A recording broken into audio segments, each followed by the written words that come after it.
Hello guys. Kinat ko yung maraming lubnani guys oh. Malapit na mag-expire. I-fry ko to mamaya. Para gawing pwede pang lagay sa salad. Sa soup.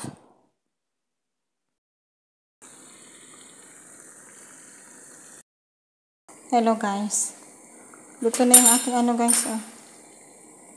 Yung fry lubnani.